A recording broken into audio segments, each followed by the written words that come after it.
So you've written a memoir. That is amazing. Congratulations. Such a huge, huge win. Very few people get to this point. So why is it that when you go onto Google and try to figure out how to publish this thing, all you come up with are more questions than answers? Ugh, it can be so difficult to get a straight answer to how do I publish my memoir? Well, don't worry. In this video, I am going to give you 3 simple steps to publish your memoir, no matter what your vision, what your values, what your book is about. Stay tuned. This one's going to be good. If you're writing a memoir, but you're not sure where to start, and let's face it, you're not really sure where you're going after you do get started, then you are not alone. Not having a plan for your memoir is one of the most common reasons I see that people fall off of these projects that they care about so deeply. And that's why my team created the Memoir Method Checklist. This absolutely free download is going to take you through every single step along with the timeline, all the way from your seed of an idea all the way through holding that beautiful book in your hands. And you can download it at pageandpodium.com/checklist. Happy writing. As someone who has been working with aspiring memoir writers for many, many years, I have gone through the spiel of, well, how do you want to publish? Many times. In fact, earlier in my career, I would spend almost the entire hour-long consult that I had with potential clients just going through what is the difference between hybrid, traditional, self-publishing. And I will tell you what, I tried to make it engaging. I think I'm pretty good at that, but I would still inevitably just see eyes glaze over. It's just too much. And that is why I decided, you know what, we have got to simplify this process. We have got to make sure that this is accessible to people if we are going to fulfill Page and Podium's mission, which is to make sure that everyone has access to writing and publishing their life story. Okay, so what I came up with is that really no matter how you want to publish, there are really 3 things that you need to do. If you do all 3 of these things, you will end up with a book you are very proud of and a book that will get into readers' hands. Okay, so first a caveat, I am starting here with the assumption that you have already written your memoir. Maybe you have, maybe you haven't. It is always good to be looking ahead, but it is 3 steps because I am not counting the outlining and the writing and all of that. If you'd like help with that, you can download our free Memoir Method Checklist at pageandpodium.com/checklist, or look into joining the Memoir Method group program. We can help get you through really all of the writing, but also into this publishing bit. But for now, just to keep this video bite-sized and manageable, we're just gonna do our 3 steps after you've finished your first draft. So let's get into it. Step 1 is you've got to revise. Now, this can be the most heartbreaking piece of advice for new authors, I know, because once you've gotten through that draft, there is such a feeling of accomplishment and also exhaustion. Most of us, myself included, are really, really sick of a book by the time we're wrapping up that first draft. It just comes with the territory. But unfortunately, every book needs to be revised. No matter who you are, no matter how many books you've written, myself included, every book needs to be revised. My recommendation for getting this done as simply and as quickly and as well as possible is that you hire a developmental editor. Now, there are lots of different types of editors out there. We're going to talk about a couple of them, but the first editor that you should always see is a developmental editor. What this editor is going to do is they're going to go through your manuscript. They're going to give you places where you need to build up particular themes. They're going to let you know if there are parts of your manuscript that are really dragging. They're going to let you know if you haven't given enough detail, if you haven't done enough reflection, or if you've done too much reflection, if you've got too much backstory in the beginning. All of the things that we see very, very commonly in first-time authors, which most memoirists are. So, get yourself a developmental editor. It is going to pay for itself in spades. I promise you. Now, caveat, a lot of times people want to go for beta readers instead. I get it. Beta readers are cheaper, sometimes even free. What beta readers will not give you is an industry perspective on your manuscript.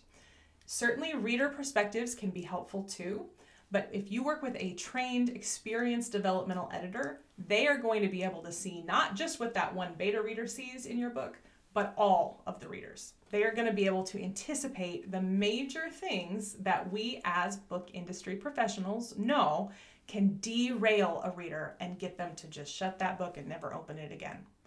So a developmental editor is going to be worth their weight in gold.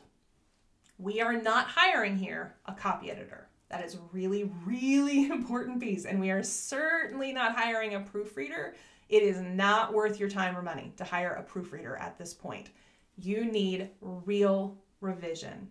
So once you've got that developmental editor, once you get their feedback, now what you need to do is go through and actually revise. And this is not the same as editing.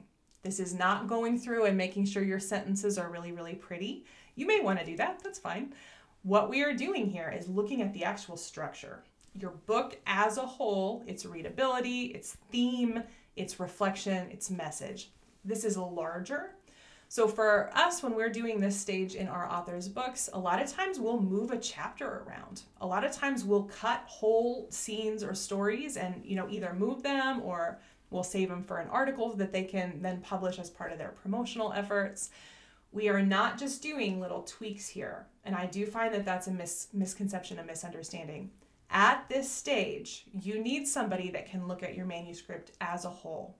That's a developmental editor. Okay, so once you're done with that, you've got the developmental edits, you have executed all of those revisions. That's all you got, right? Save a couple months for this, at least, because it is a little bit bigger than what it sounds like when I just say revise. But once you're revised, you are ready to move on to your second step. At this step, what I encourage you to do is decide who you want to work with. Now, here is how we are getting at how to publish without breaking this into traditional, hybrid, self. Because really what it comes down to is who do you most want to work with? If you really want to work with an agent, if you really want to be kind of playing with the big kids, you want an agent, you want a really like a big high up publisher and editor at Simon & Schuster or Penguin Random House, a big high up editor. If that's what you want, then I've got one set of advice for you that we're going to get to in a second. Or you may decide that you want to work with a really small publishing house. You want to have a real intimate, you want to have people that are going to put a real intimate spin on your book.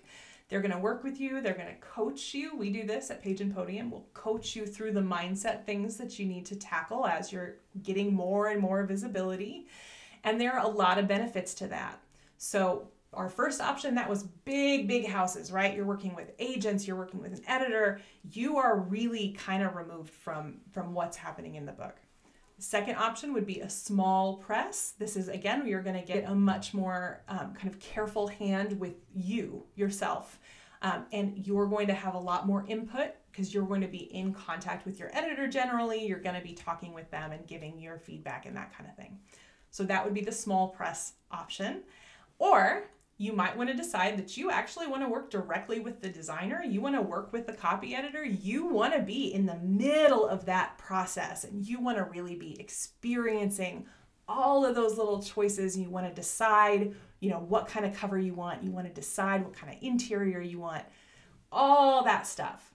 So we've gone from a big press, big editor agent to a little press where you're kind of involved, you're in there, you're not making all the decisions, but you're in there, to being totally in control, right in the center, you're the one that's calling the shot.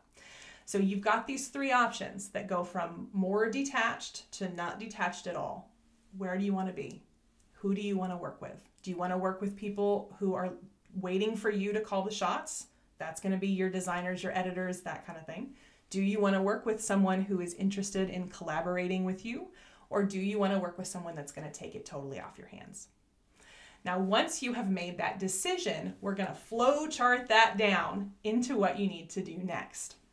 So bear with me here. We're going to kind of talk through what each of these look like very briefly. If you chose the big press editor and the agent, you are going to need a book proposal. Now, sometimes people get this mixed up. They'll think like, oh, okay, but I have a query letter. You also need a query letter. But if you are pitching any kind of nonfiction, that includes memoir, of course, you are also going to need a book proposal. Now, a book proposal is multi-pages. Ours are often 50 to 70 pages. So this is not, like a one sheet. This is a thing that's going to take you some time. One of the things that it will often be a deal breaker for an agent is if you query them and they say, oh yeah, I'll take your proposal. And you say, oh, I don't have it yet, but I'll get it to you by the end of the week. Because book proposals are big, big business. It takes time to get them together. So you're going to need a book proposal. There are lots of ways to do that. We teach book proposals in the Memoir Method, our group program. You can also hire a ghostwriter. This is very, very common to just do your book proposal, or there's lots of books you can buy if you want to do a DIY approach. But that is what you're going to need next if you want to work with the people in this kind of big arena where you're just going to hand the book off. If you decide that you want to work with a small press, a hybrid publisher, now is the time to get a little bit more specific. What type? Do you want to work with a hybrid publisher? In this case, you're going to pay for the production, but get a much higher royalty rate compared to your traditional, your big guys up here. Or do you want to work with an independent publisher that is still going to be a traditional model? If it's that one, if you want to query and you don't want to pay up front, but you want a little more intimate situation, you will probably still need a book proposal. You can shop around. That's not always the case, but typically it is. So in that case, we're going to do the book proposal route. You've got that as your next step. If, on the other hand, you are happy to pay for the production of your book, so that's paying for the designers, paying for the layout, paying for the editors, but you really want somebody to orchestrate for you, that's going to be a hybrid option. Hybrid options often will publish without a book proposal. So that is a great thing because I will tell you, book proposals are not that cheap. So sometimes if you are going to pay somebody to do a book proposal, but you'd be just fine just paying for the publishing, it often makes sense to just go with a hybrid press. Either way, when you are in this second camp, this camp where you want the small press, the more intimate viewpoint, you really want to be thinking about what are my values, what am I looking for, and shop around on the internet. Search for indie presses, search for hybrid presses, see what you come up with in terms of presses that you would really like to work with. You'd really like to be part of their team. And then finally, if you decided you wanted to really just be kind of in the middle of everything, you want to be the one that's calling all the shots, you want to be the one that's in charge, who you are choosing to work with is your team. So I suggest that you hire all of these people all at the same time. Get on all their calendars, and that way you are going to know when your due dates are for getting the different things to these different people. It can be a lot to manage. And that's why if you talk with people and hire your whole team up front, you can really juggle that and figure out how that's going to work for you.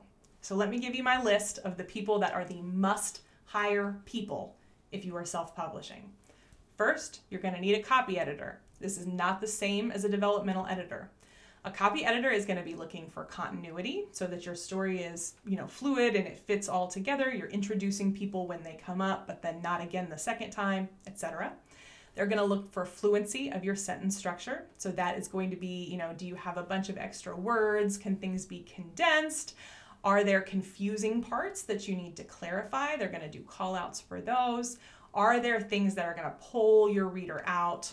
That kind of thing.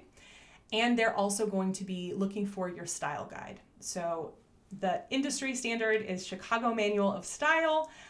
This is difficult to Google because you're going to come up with academic results for students writing research papers, and it is a little bit different for a book. So if you have a copy editor, they can take you through your Chicago Manual of Style, take care of all of that for you. They are worth their weight in gold, truly. Once you have your copy editor, now you can also look for who do you want to do a cover design. This is going to be somebody whose work you like. You should be able to look at any freelance or company that does cover design and really see what their covers tend to look like. If it's the style you're looking for, that is what you want, and then make sure that you chat with them to get a sense of their process. Are they going to give you multiple options or just one? What do they need from you? Will you need to do a vision board? That kind of thing. You will need an interior designer. Now, here is where I will give you a little bit of DIY flexibility. If you are it's a straight up memoir, there's no kind of call out boxes or things like that. A program like Vellum, Vellum, I'll drop the link into the show notes. A program like Vellum can do that for you, and it is pretty inexpensive. If, however, you want any kind of stylized, anything kind of special, you'll need to hire an interior designer for that, unless, of course, you're a pro at that kind of thing. And then finally, you are going to want to think about who will manufacture your book. If you're just doing an ebook, probably you're just going to do KDP or Kindle Direct Publishing. If you want a paperback, you have many, many more options. So you can do your paperback through KDP while you're doing your ebook. That's great. I would also suggest publishing through Ingram Spark. That is where bookstores will order from. That's pretty easy too. The third option is one that I see a lot of people overlook, and that is working with an actual printer. So we work with Kansas City Book Manufacturing because we're just outside Kansas City and we like to support local.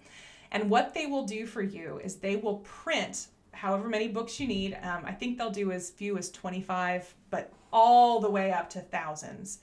And you will have them print those books, and then you have them for gifts, for your, your books that you want for yourself. If you're going to send them to reviewers, you can very easily do a bulk order up front. Again, 25 up to hundreds or thousands. And then that way you are not having to pay for the print on demand through Kindle or Ingram Spark every time you need a copy. So I would strongly encourage you, think about, are you going to do a print on demand where they're just going to print it right when somebody orders? Do you also, though, want to have somebody set up who can do a bulk order for you, either just for your first kind of bunch that you can give out as gifts and reviews, or you also can do your own distribution if you run an online shop of any kind. So think about who are those 4 team members. Chat with them, pay their deposit, and get a sense of the dates that they will need things from you to hit whatever date you want to have the book come out. You haven't announced the date yet at this point, ideally, so you can kind of play around with it and make sure that you're going to be able to handle all of the things that are going to come up if you are the one that is managing your publishing team, which, if you're self-publishing, of course you are. All right, so first we revised. Second, we figured out who we wanted to work with, whether that was an agent, a big press, or a team of people to help you self-publish.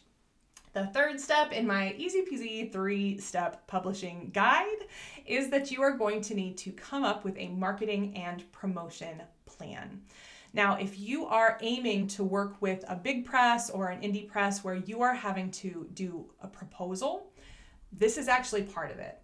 All book proposals will have a section on marketing plan and also your promotion plan. So even though, yes, our big presses, they have lots of resources for marketing, you will still be doing promotion, and they're going to ask you to tell them what you're going to do. So you've already got that if you took that path. Regardless, you will need to come up with what is your plan to make sure that you can stick to the marketing and promotion your book needs for the long haul. Now, I did a whole video on this last month, so if you're interested in kind of seeing some of the ideas that I had for long-term marketing and promotion, we're about to wrap this up. Hop on over there, watch that video too. But at the very least, you need to make sure you've got something that you can do every single month, if not every single week. So this doesn't have to all be signings and talks. It can also be, TikTok videos or Instagram reels. You could do a YouTube channel or a podcast. You need to be thinking long term. We hope for a big launch where you're selling a whole bunch of books right at the beginning, but truthfully, that is not a common scenario for people who don't already have a big platform built. Typically, if you are new, a new public figure, you are new to stepping into this kind of storytelling leadership role, it's going to be a way slower build. It's going to be, a few at the beginning, a little bit more. And then if you've been marketing consistently throughout that, you will start to see all of those wins stack up, right? You will start to see, oh yeah, okay, now I've been doing my podcast for 50 episodes. And now I see that people are listening to the old episodes. etc. So you want to make sure that you have got a marketing and promotion plan that is not only before you publish, but that goes on all the way through as long as you can, even after that publication date. That is what is going to allow you to keep getting that income, to keep getting that book out long after that launch date. All right, so we went through these 3 steps. Of course, they're easier said than done, but hopefully they give you a little bit of a framework. First thing you're going to want to do, revise, get a developmental editor, make sure that manuscript is in tip-top shape. The second thing you're going to do is choose your team, agents, editors, or a team of publishing professionals.